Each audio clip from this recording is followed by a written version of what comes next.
William Morrow and HarperAudio present The Good Boy, a novel by Stella Hayward, performed by Mary Jane Wells. For real-life Rory, who was a very good boy. Chapter 1. I'm going to tell you a story that you are not going to believe. And that's okay, you don't have to. I can hardly believe it myself. So, treat it like a fairy tale or a fable. Take it with a pinch of salt. Doesn't matter to me either way, because I know it's true. It's happening to me, after all. The real beginning of the story started about 10 years ago, when I thought I was one person, but then suddenly became another. You don't need to know about that for now. Just come with me to yesterday evening, on the night before my 30th birthday. Imagine you are on the back of a gull and you are flying over the North Yorkshire moors, which are covered in purple and golden heather. The North Sea is on your left, a blue and sparkling wide open horizon that promises to take you anywhere you want to go. But you are coming to see me. From a distance, you see all the little houses of the seaside town of Scarborough lined up in neat little rows, like row upon row of a string of pearls, and at least a dozen church spires reaching for the sky. You whoosh around the ruins of the castle on a hill and swoop down into the curl of busy South Bay, where the Ferris wheel turns on the seafront and coloured lights are looped between the lampposts like it's Christmas all year round. The streets are crowded with holidaymakers, their overtired children and dogs in tow. The once great Grand Hotel sits proudly above the casinos and amusement arcades like a stately old lady who found herself a rave by accident.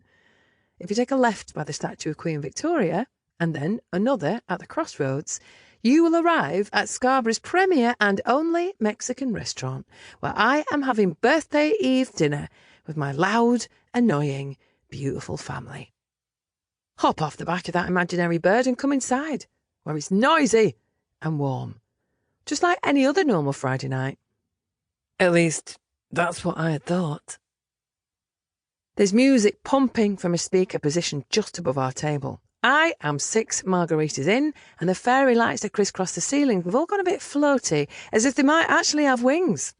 Sure, I am a bit tipsy, but hey, it's almost my birthday after all, and I will be 30 and a proper grown-up. Maybe even old enough for my parents to stop treating me like I'm 5 and not capable of knowing what I'm doing or why. This happens to be true, but there's no way I'm going to admit that to them. My mum and dad are so in love, genuinely and enduringly, that it makes you question everything.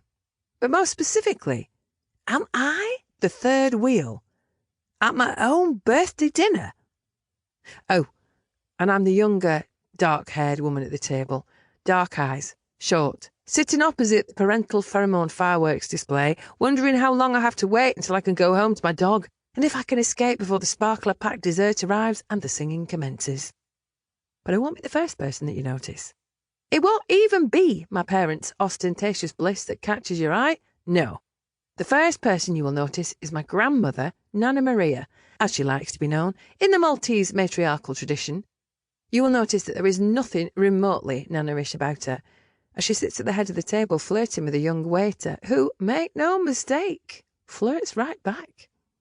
Impressive cleavage, jet black hair, a laugh like a sailor's, and an accent that becomes more Maltese the more she drinks. That's the version of Nana Maria at my birthday dinner. Sexy, sultry, and queen of all she surveys.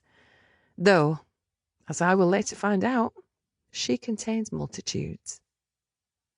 Most of my friends, who I'll be having a birthday night celebration with tomorrow, are in full panic about turning 30, behaving like it's some kind of deadline to have your life together by. Not me. I learned early on that this is it. Life is hard.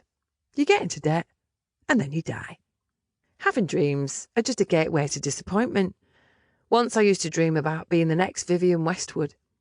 Now I realise that big ambitions only lead to big fails. That might make me sound miserable, but I'm not. I'm fine because I'm resigned, and that's a whole different ballgame.